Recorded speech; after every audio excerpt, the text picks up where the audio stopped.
Welcome back to the PFC podcast. The views and opinions you are about to hear are the speakers and do not necessarily reflect those of anyone else. Now on to the podcast. Welcome back to the PFC podcast. This is Dennis, and today I'm with Thomas. How are you doing today? Fine, thank you, Dennis. Thanks for having me here. I really appreciate it. Now, it's kind of customary on our podcast. I let the guests introduce themselves. So would you tell us a little bit about yourself? Yes, certainly. My name is Thomas Trust Have, and I have a background in the Danish Special Forces as a SOF operator and medic for about 9 years. And after this, I got a bit tired of jumping out of airplanes and stuff like that. So I went to med school and became a doctor. And is now a consultant in anesthesiology and critical care medicine. I've always, been fascinated by practicing medicine in remote and austere environments. So I've been working a lot as an expedition doctor on several extreme expeditions, both in the Arctic and also in high altitude in Nepal. Further down the road, I became the founder of a Danish company called Brightbird that, among other things, provide various services within the scope of remote medical support, telemedicine, and special operations medicine training. So we do a lot of medical training for a lot of different people in the Arctic, and especially in Greenland. And our team consists of several former SOF medics and SOF doctors and members of the dog sledge, the serious dog sledge patrol. So all with vast experience in the Arctic environment. So it's very near to our hearts, and we think it's an important thing to know something about. Yes.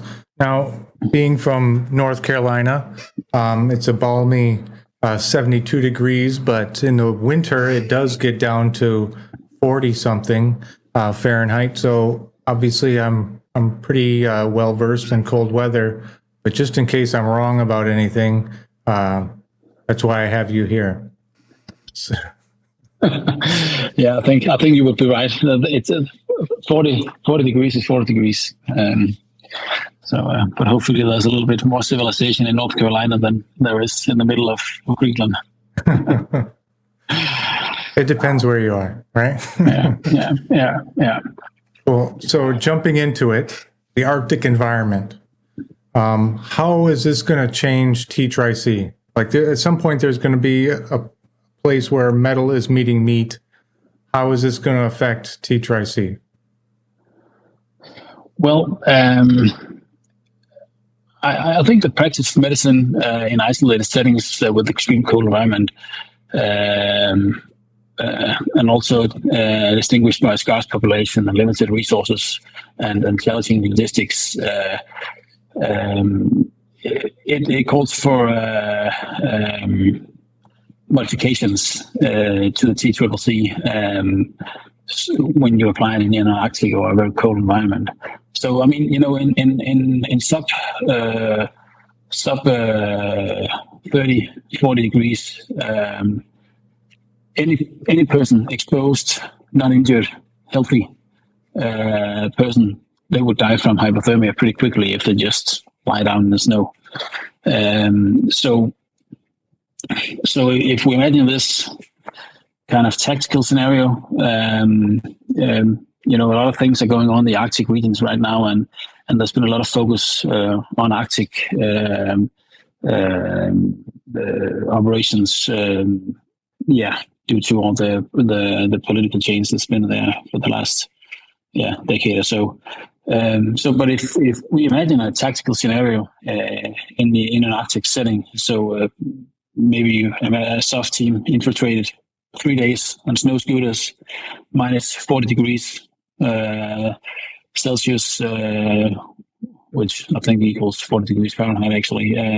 So early January, imagine wind speeds 40 kilometers per hour, this actually makes, with wind chill, it makes it 60 degrees, minus 60 degrees. No sunlight at all, because everything is dark at that point. Yeah. It's freezing cold. So probably people will be sleeping in tents, overnighting, so that with very, very little possibility to warm up. Imagine getting into an ambush, one man down, gunshot wound. This is a chaotic scenario. So now even a moderately injured person is probably exposed to the environment, probably damp or wet, probably bleeding from somewhere, especially if he's suffering from penetrating injuries. So maybe he's still in the middle of the X, unable to move, move to cover, and everybody's busy neutralizing the threat. So the person is still lying there in minus 40 degrees 20 minutes later. So most likely this patient would be dead from hypothermia in combination, would soon be dead from hypothermia in combination with his injuries. So this is really a challenge. On top of this, all your medical gear, it'll be ice cold. Every fluid you have is frozen, and every battery you got will probably be out of power, including your golden hour box, if you carry those. So the thing here in this setting is that every treatment given, except moving the person to a semi-controlled environment, shelter, would likely make them more cold, more hypocoagulopathic, and more acidotic, and really just closer to dying. So this scenario, which is of course a worst case scenario, but that's what we train for all the time. So it's complicated. Yeah. So Arctic medicine is extremely difficult to practice, especially in a tactical setting, because things are just always more complex in tactical settings. So here, thorough preparation is imperative. Teamwork and scenario-based training in cold environments are absolutely crucial to ensure proficiency and adaptability to medical personnel, and also selecting the proper gear to bring, the proper clothing and everything, and just in general, treatment of hypothermia should in many cases be the first patient care that you consider. And also worth noticing is that hypothermia is not just a risk for the patient, it's a risk for the entire team. So just overall tactical field care should, from my opinion, not be initiated until you have a semi-controlled heated environment, such as a tent with a heating source. And this, it complicates things, because when will you be able to make that shelter? And that's the good question. And there's no good answers, just a lot of training and a lot of experience. Yeah. So let's at least start off breaking down March. Okay. So Arctic environment, same kind of situation you mentioned. There's a guy down on the X. He's essentially stuck in snow, right? The team is bounding around, trying to neutralize the threat. Medic comes up to patient. Hemorrhage control is always first, right? But I think it's going to be very complicated due to just the layers of clothing that somebody is wearing. Have you found that, having 3, 4, 5 layers of clothing is going to affect tourniquet use? Probably it is going to affect tourniquet use. It's alone due to the fact that maybe your tourniquets aren't long enough because if it's a guy with a big thigh and you go to put on a tourniquet, maybe you need to, for instance, if you're using the cat tourniquet, maybe you need to put on 2 tourniquets and then wrap it on. Usually, depending on the operation, because if you're doing some kind of special reconnaissance, sitting still, you probably will be wearing a lot of clothing. On the other hand, if you are moving on the move, then maybe you'll not be wearing that much clothing, and then it would be more easy to put on a tourniquet. Also, one thing, your hands.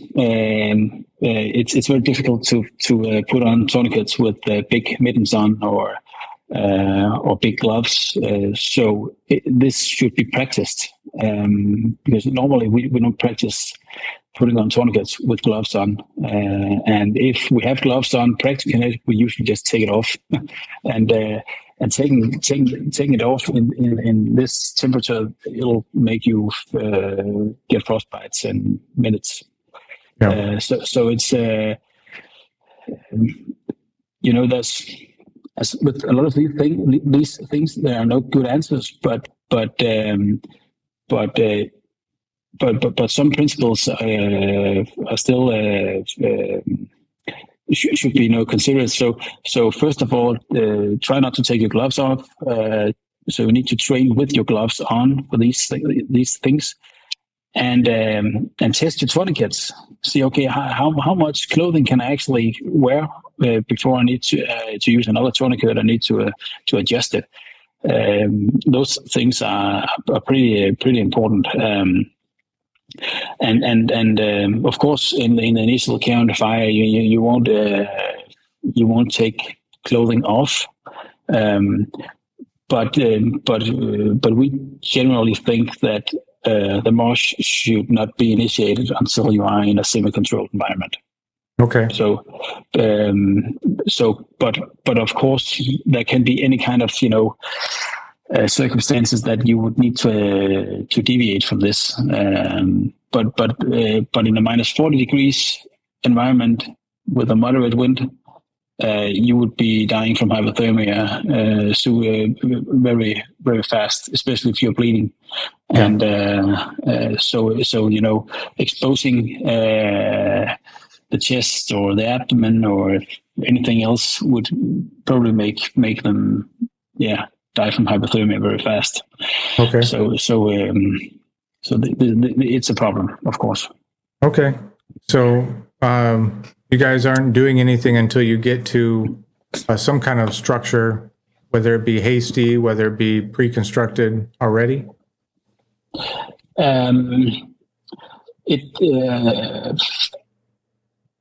It depends on the scenario. Sure. So it's and also how and that's where it gets tricky, because if it is minus 40 degrees, moderate winds, no. Okay. So massive hemorrhage control, airway management, just by putting them on the belly, and then evacuate as fast as possible to the next phase, which will be the tactical field care, where you can start doing your march, and that should not be until you can get them in a semi-controlled environment. Okay. So hemorrhage control by, I'm guessing, a tourniquet? Yeah, exactly. Over the clothing? Over the clothing. Okay. Yeah, definitely. And then you roll them into the prone position? Yeah. Okay. Or if they have an airway obstruction, okay. And then get them as fast as possible to a place where you can provide shelter for them. Okay. So what kind of shelters are these going to be? So I mean, are these going to be multi-man structures, tents, or are these going to be hasty things? Well, basically, for us, the semi-controlled environment will be the best solution is some kind of tent. You can actually with the right, but this is a team effort. So of course you're not in a safe environment yet. Yeah. So the use of tent is normally the fastest option to provide a shelter where you can make the most controlled environment. So, and the whole team should be familiar with their specific roles in this process and making everything fast and smooth. So, and this is something that deviates a lot from the TCCC guidelines because it deviates. That's for sure. Yeah. So and to make everything run very smooth, rehearsal is crucial. So you need to train this a lot of times.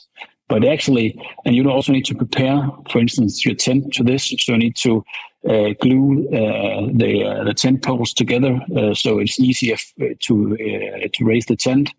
To be sure who's the guy putting up the tent, who has the tent in the backpack, who's the guy taking it out. Which two guys are the ones who are putting up the tent. Simultaneously, we need to start warming the medicine, the fluids that we need over a stove. For instance, 1 cc ampules submerged in a thermo with boiling water, they will thaw in maybe 20 seconds. If you've got 10 cc vials, they will thaw in 40 seconds. But if you have 250 cc's of albumin, that'll take longer. Yeah.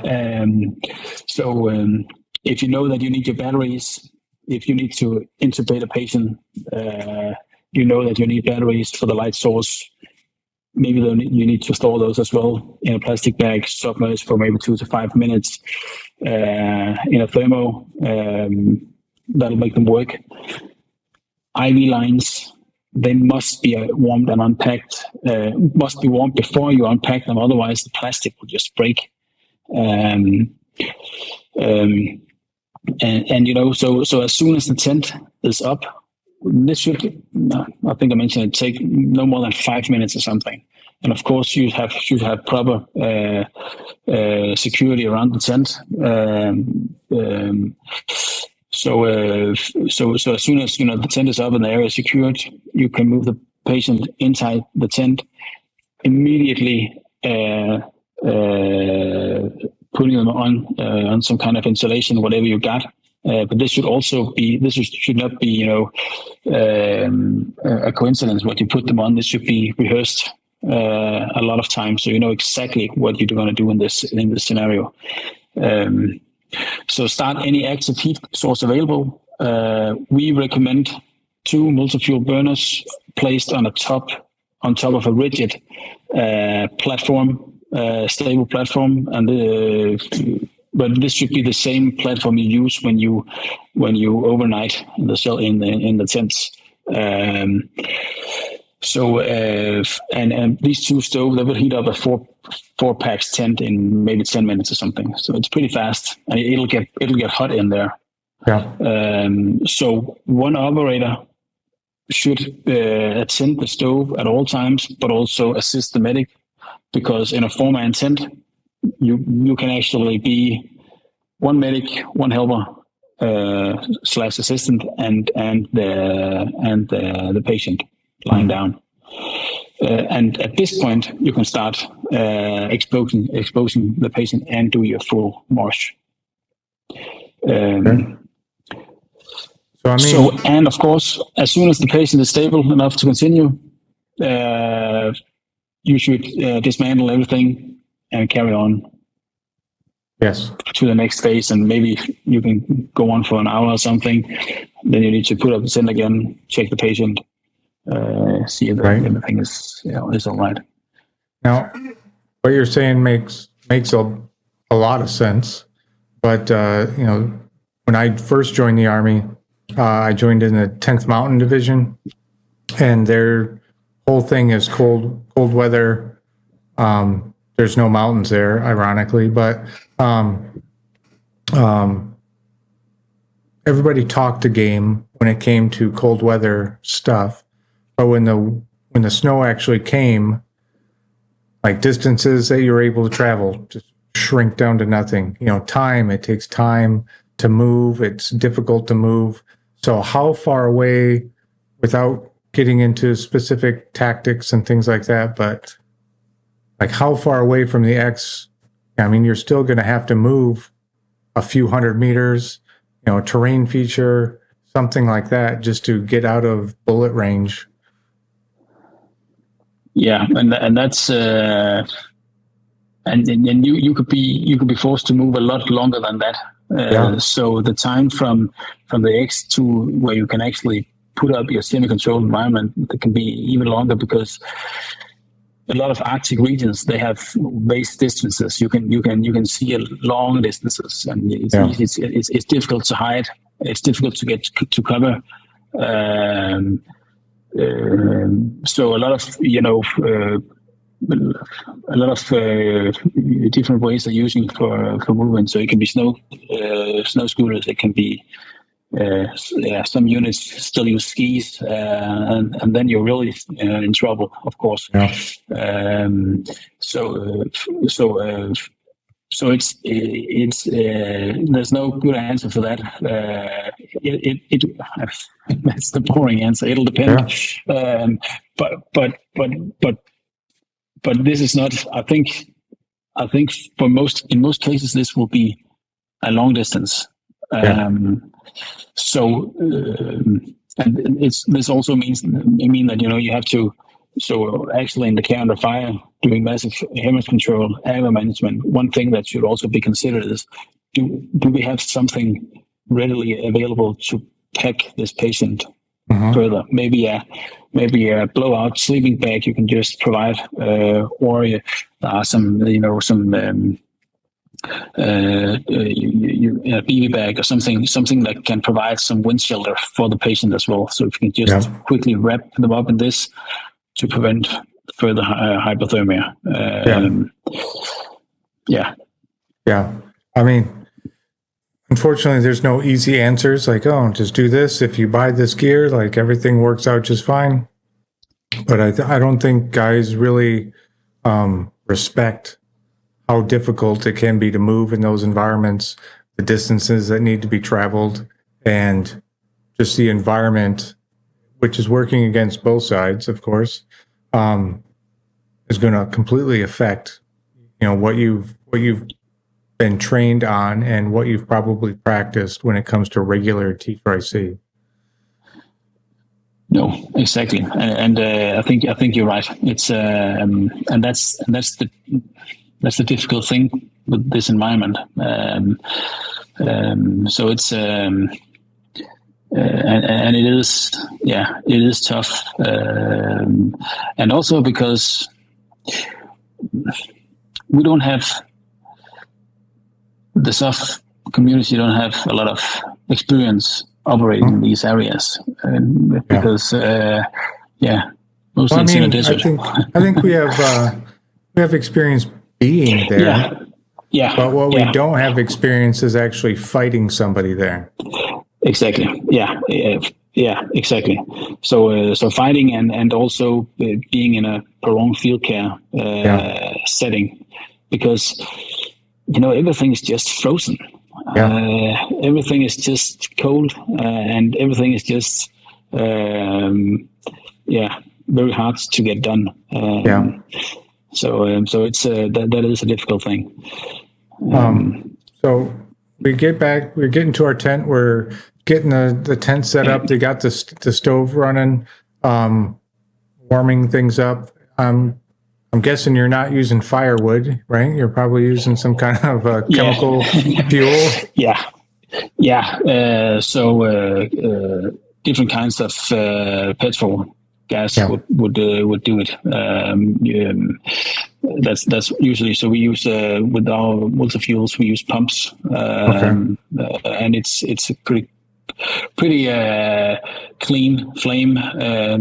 So don't be too worried about getting carbon monoxide poisoning. But of course the tent should be ventilated. But you can use expedition tents or different kinds of tents. But you should have a tent that's not too big because it takes a long time to heat up. Yeah. And in general, we think that 2 persons tent for 2 persons is good. But to be two persons in a tent, it should be at least a 4-pax tent.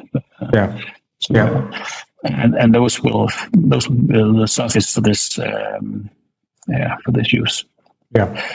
And of course, once you're in the tent, you have the control environment. You should start doing your march. Yes, essentially just like normal now. Yeah, well, no, not exactly, because everything is still cold. So the only thing that you can actually trust on being warmed in the tent is the patient. So. And of course, it will be pretty hot for the medic as well, because no time to take off clothing, because this is important to remember. We're not in a safe environment at all, so we still need to pack everything up and be moving on. At least if the threat has not been neutralized. So for instance, But this is the place, of course, you're gonna reassess your massive hemorrhage control, and now is the time for you to take off the layers of clothing. But it's also very important to remember that the patient needs to go out in the environment again. Yeah. So don't cut anything. Try to keep everything intact. And then for the massive hemorrhage control, it would be in a normal setting. For airway management, every airway device is made of plastic or rubber, and it will be rock hard in -40 degrees. So also, as soon as the team starts putting up the tent, try to think ahead, and maybe you can also have made these small kits ready beforehand, so you can immediately see, okay, this guy, he has an airway problem. I expect to be using some of my airway devices. Take the kit, put it inside your jacket, as close as to the body you can. Because if for instance, if you're using some kind of supraglottic or airway IGLs, stuff like that, the sealing, it will seal pretty poorly because the plastic or the gel is so hard. So just putting it inside your jacket for a few minutes, or maybe could be better, but it's still probably hard. So actually, what we recommend is on the stove that you actually warm the tent with, just make a water bath, make it around 35 to 40 degrees Celsius, and you can start thawing things up in there.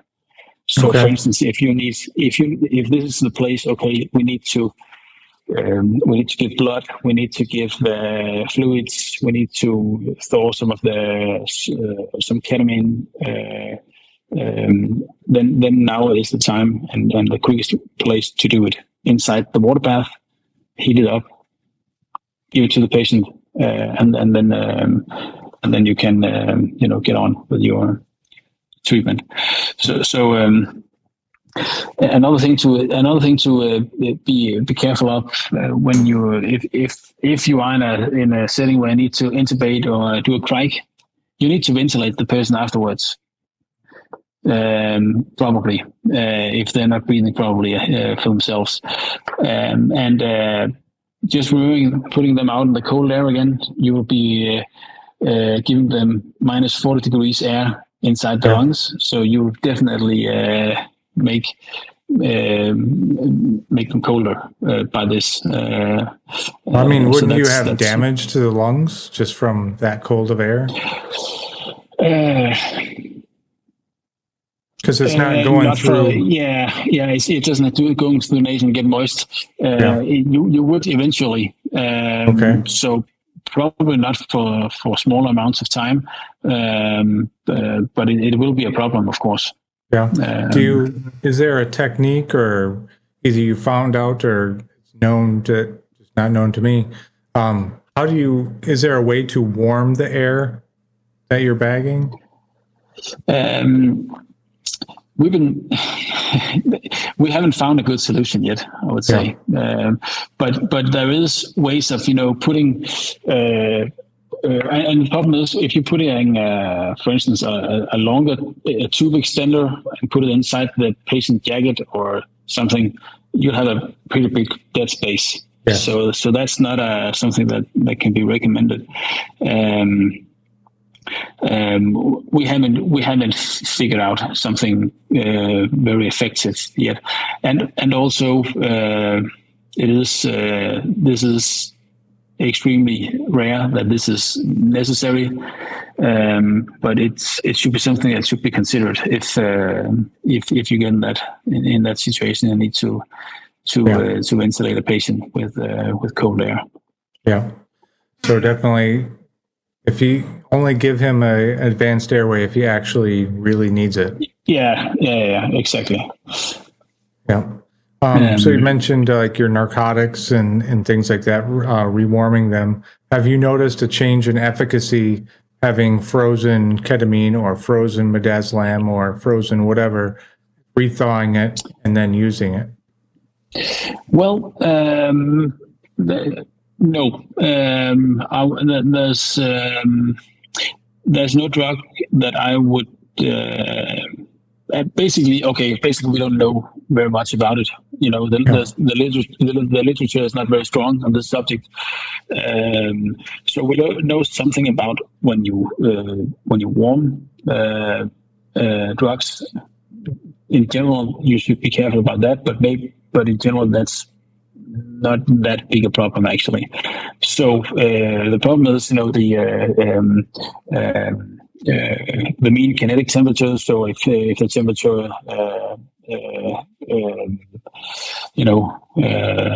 swings a lot back and forth from cold to hot, those few studies that have been made on freezing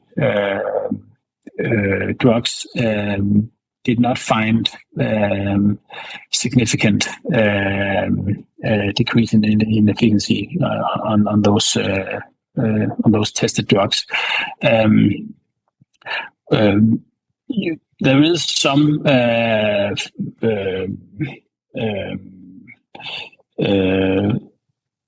so the literature is pretty sparse, and I think there is one study from the Union of International Alpine Association that made some studies on it, and they found that glass ampules may have some microscopic cracks when frozen. So in general, simply based on that, I would recommend using vials for most, and that is also good for another point of view, because when it's complicated to thaw a lot of ampules. It's easier to thaw one vial. Yes. So But in general, and then one more thing: things containing protein will not. We don't recommend freezing because it can, in an emulsion that contain protein, generally shouldn't be used. It can degrade, and the product can, in theory, produce pulmonary embolus. That would mean, for instance, propofol. It would also mean blood. Some of the blood actually. Yeah. I think it's yeah. It will mean blood. You shouldn't keep and that's we talked a little bit about the golden hour box, and I think in general there's a big difference between are you coming from a warm environment and doing a fast operation, 1 day operation, then you should be able to keep everything warm enough. You can put them in insulated bags. You can put a lot of heat activated stuff inside your medic kit, so you can keep everything above 0 degrees. Also your blood. But if it's a prolonged field care setting where it's 2, 3, 4 days out, you can't do that. So you rely on the blood that you bring with you in your teammates. Yes. So I mean, that I know of anyway. I only know of one company that actually keeps it warm when it gets below freezing. Everyone else is worried about it being cold or being too hot outside, so it's freezing it. Or keeping it, within temperature. But I don't think anybody's really testing things to find out what happens when it's cold outside. Nope, they don't. And also actually at the SOMA conference this year, where we almost met each other. Yes. There was a lot of battery-powered devices for fluid warmers, but none of them were tested for instance, at a minus 40 degrees Celsius. And probably they would, heat up a bit, but it wouldn't be the fluid wouldn't be heated up to 38 degrees as it's supposed to. And this is a major challenge. And furthermore, all the tubes and the plastic tubes and stuff like that, it's not tested, so it will probably break. So obviously, like way back when I was a young man running around in cold, we would keep anything you want important that you want to keep thawed, you would keep on you within your outer shells, and just try and keep it warm. Are there like medic specific things to keep vials, keep airways stuff?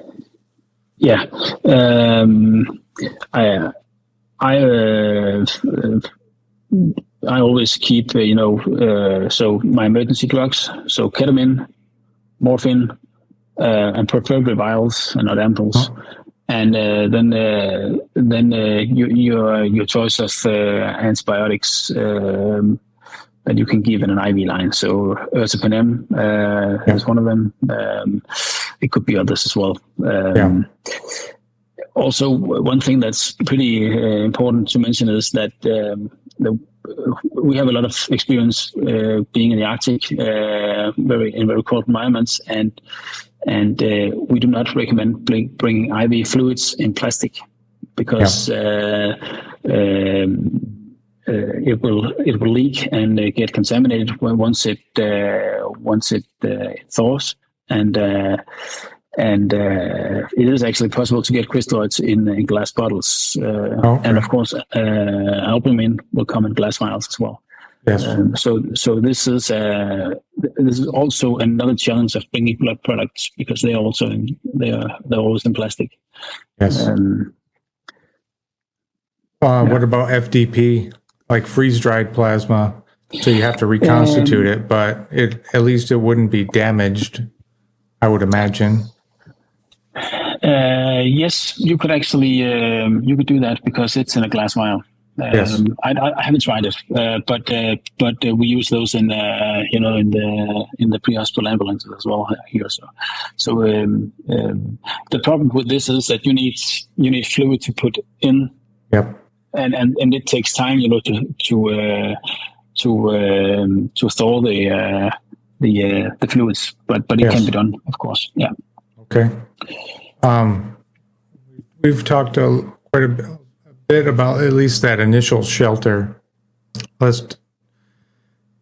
If you don't plan, you end up in really crappy situations, right? Yeah. Considering how utterly important those shelters are, like how do you even begin to plan, right? Like what is a realistic distance you're going to have to travel from the person gets injured till that first shelter? Of course, everything is dependent on everything else, but like what's a realistic distance that you're going to have to travel? And then from that spot to your next more definitive type shelter, where you could probably actually do your prolonged care. Like what kind of distances are you talking about?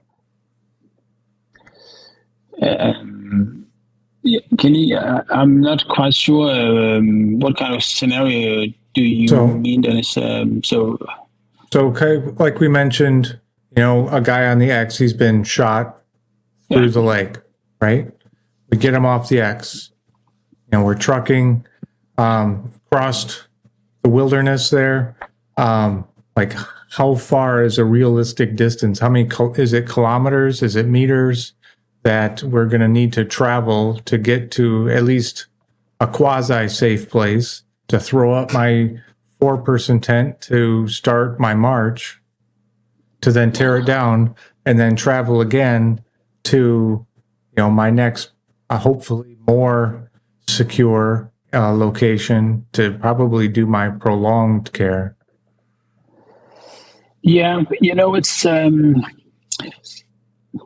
really it really depends on the situation, because if the area is not safe enough, because this is it's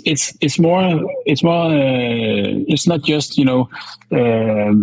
getting a shelter behind a big rock so that you can't be reached from enemy fire and stuff like that. You have to put up a tent. Yeah. And it's so it has to be quite safe, or that you have to, or you should know that you've been buying so much time that you have time for putting up a tent. But I would say, and this is not, it really depends, but I would say that you should get to a place within 30 minutes or something. That would be, I think, and 30 minutes is a long time. We know that. Yes.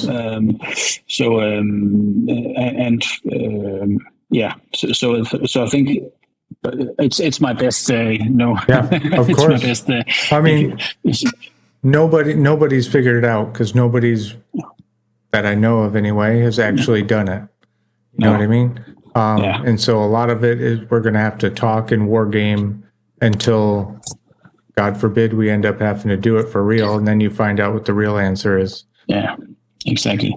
Yeah, actually, we had to make some kind of comparison. This was not a tactical scenario, but we had I was being an expedition physician on a large expedition on the east coast of Greenland, where we walked about 400 kilometers on skis with I think it was 10 veterans with disabilities, most of them, and at some point one of the guys collapsed, and he was just in so much chronic pain and exhaustion that he couldn't walk anything anymore, and actually we had to stop, make a tent, get him in, get him warmed, and he was, and I mean, this was. We were just, and he was very wet and damp, sweating. We had been maybe walking 20 kilometers at that, not 20, maybe 10 kilometers at that point, and with big sledge weighing 100 kilos on ski, so it's a tough job. And he was he was sitting out, wet and damp by sweating, and maybe we were outside 10 minutes or something before we got up the tent. Because there was a lot of chaos, and we had to realize what went on, and make the decision that we had to stop here. And he was he was very, very cold, and he started to. He didn't have any physical injuries, and he actually started to get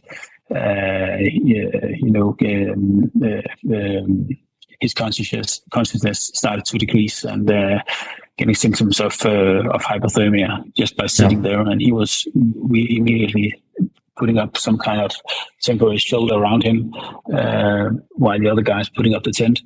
I guess 10 minutes or something, and he was getting very, very cold. And it was, I think that day was minus 25, minus 30 degrees or something. This should be taken extremely serious. And we don't know enough, as you said, we don't know enough about it yet. But I hope that maybe there'll be some more attention to the subject during the next years. Hopefully. Yeah. Hopefully.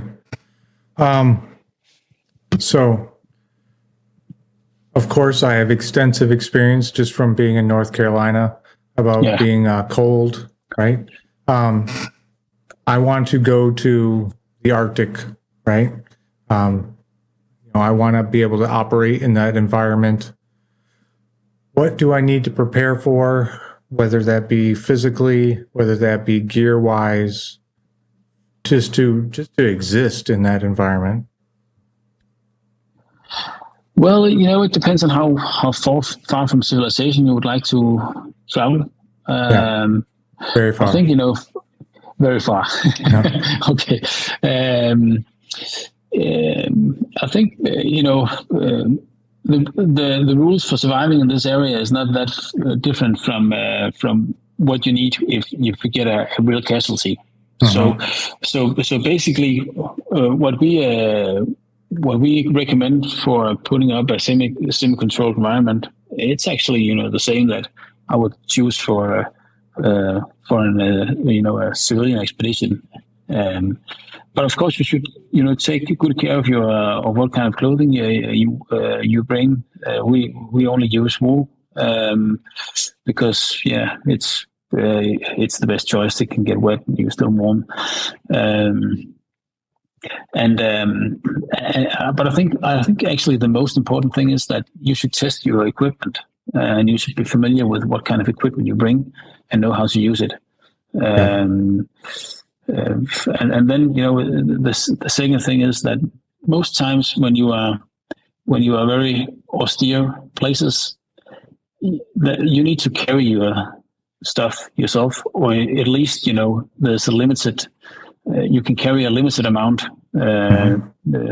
with you, so you have to be very, very specific about what you bring.